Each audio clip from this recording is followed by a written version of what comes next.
نحمده ونصلي على رسوله الكريم أما بعد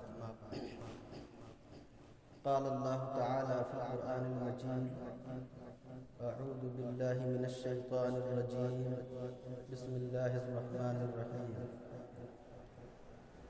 يا أيها الذين آمنوا لا تأكلوا أموالكم بينكم بالباطل إلا أن تكون تجارة عن تراض منكم صدق الله العظيم۔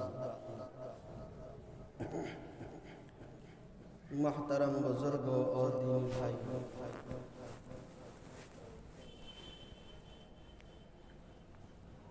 یہ ایک چھوٹی سی آیت سورہ نساء سے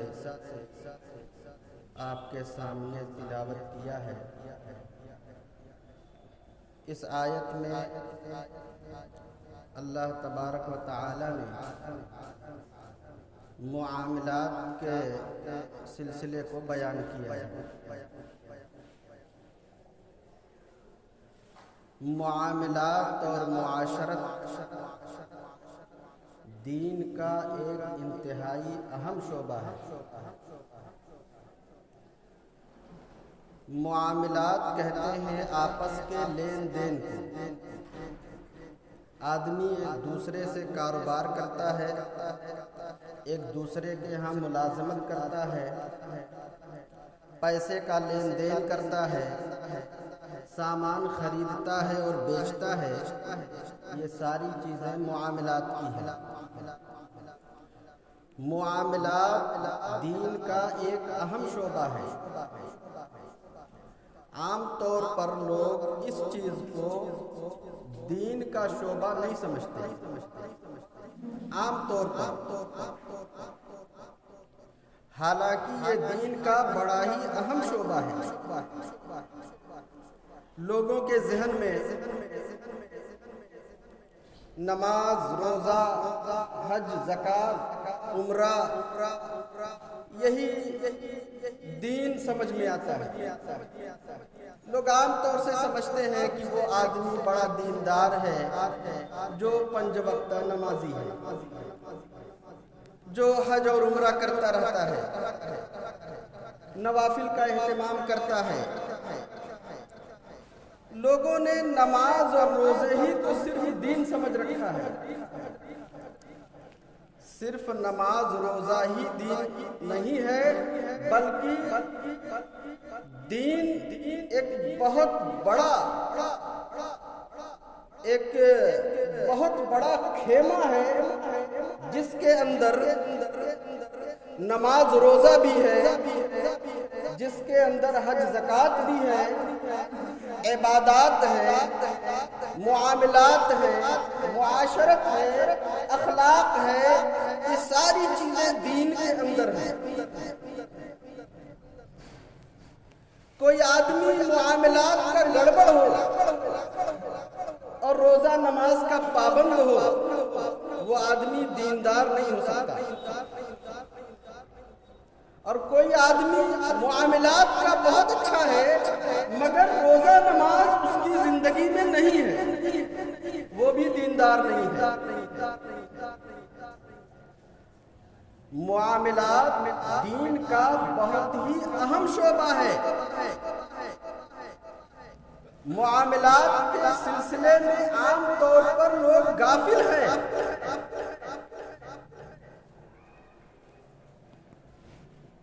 دین کے اندر عبادات کا جو حصہ ہے وہ 1/4 ہے، 1/4،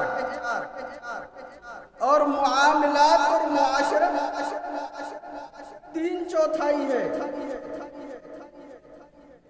اور اس کا اندازہ بڑی اچھی طرح آپ کو لگے گا کہ ایک کتاب ہے جو درس نظامی میں تمام مدارس کے اندر پڑھائی جاتی ہے، جس کے پڑھے بغیر کوئی عالم ہوتا ہی نہیں۔ اس کتاب کا نام ہے ہدایہ۔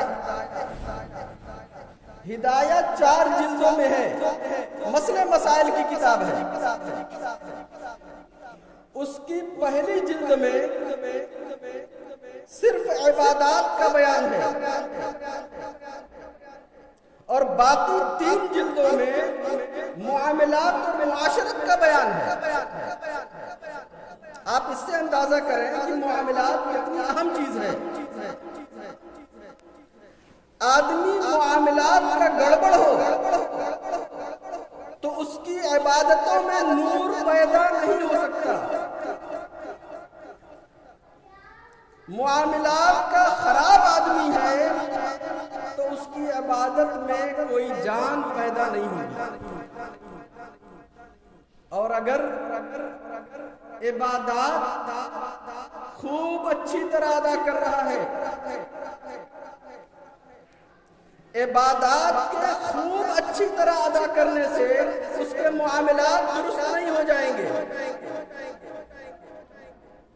بلکہ معاملات کی خرابی کا اثر اس کی عبادتوں میں پڑتا ہے۔ عبادت کا اثر معاملات پہ نہیں جاتا، لیکن معاملات کا اثر اس کی عبادت پہ آتا ہے۔ یہ غور کیجئے گا۔ ایک حدیث شریف کے اندر ہے، ایک آدمی بڑے عاجزانہ انداز میں، بڑی گریوزاری کے ساتھ اللہ کے سامنے ہاتھ پھیلاتا ہے، رو رہا ہے، گڑ گڑا رہا ہے، اے اللہ ہمارا یہ مقصد پورا ہو جائے، ہمارا یہ کام ہو جائے، بڑی عاجزی۔ مگر اس کا حال یہ ہے کہ اس کا کھانا بھی حرام ہے، اس کا پینا بھی حرام، اس کے جسم پر جو لباس ہے وہ بھی حرام پیسے کا، اس کا جسم پرورش پایا ہے حرام غذا سے۔ ایسے آدمی کی دعا قبول نہیں ہوتی ہے، ایسے آدمی کی نماز قبول نہیں ہوتی ہے۔ آپ اس سے اندازہ کیجئے کہ معاملات کی گڑبڑی کا اثر اس کی عبادتوں پہ پڑ گیا۔ اس لیے اپنی عبادات کو طاقتور بنانے کے لیے، اپنی عبادتوں کو منور اور نورانی اور جاندار بنانے کے لیے اپنے معاملات میں جھانکیے، اپنے معاملات کی خبر لیجیے کہ ہمارے معاملات کہیں گڑبڑ تو نہیں ہے۔ ہمارا سودا جہاں سے آتا ہے ہندوستان سے، وہاں ہم نے قرض زیادہ کر لیا ہے اور ہم دے نہیں رہے ہیں۔ ہمارا اپنے پڑوسی سے معاملہ گڑبڑ ہے، ہمارا اپنے رشتہ داروں سے، اپنی بہنوں سے معاملہ گڑبڑ ہے۔ یہ سب معاملات اگر گڑبڑ ہیں تو پھر ہماری عبادتیں جو ہو رہی ہیں ان عبادتوں میں جان نہیں پیدا ہو رہی۔ عبادتوں کو طاقتور اور مؤثر بنانا ہے تو سب سے پہلے اپنے معاملات کی خبر لیجیے۔ ایک حدیث میں آتا ہے، ایک آدمی نے 10 درہم کا کپڑا خریدا جس میں 1 درہم اس کا حرام کمائی کا ہے، باقی 9 درہم بالکل فریش ہے۔ اس نے کپڑا سلوایا، وہ کپڑا اس کی جسم پر ہے۔ حدیث شریف میں آتا ہے جب تک وہ کپڑا اس کے بدن پر ہوگا اس کی نماز قبول نہیں ہوگی۔ اور اتنا ہی نہیں، راوی حضرت ابن عمر، عبداللہ ابن عمر راوی ہے، وہ فرماتے ہیں سمتا ان لم یکن النبی صلی اللہ علیہ وسلم سمعتہ یقول، کہ میرے یہ دونوں کان بہرے ہو جائیں اگر یہ بات میں نے جناب رسول اللہ صلی اللہ علیہ وسلم سے نہ سنی۔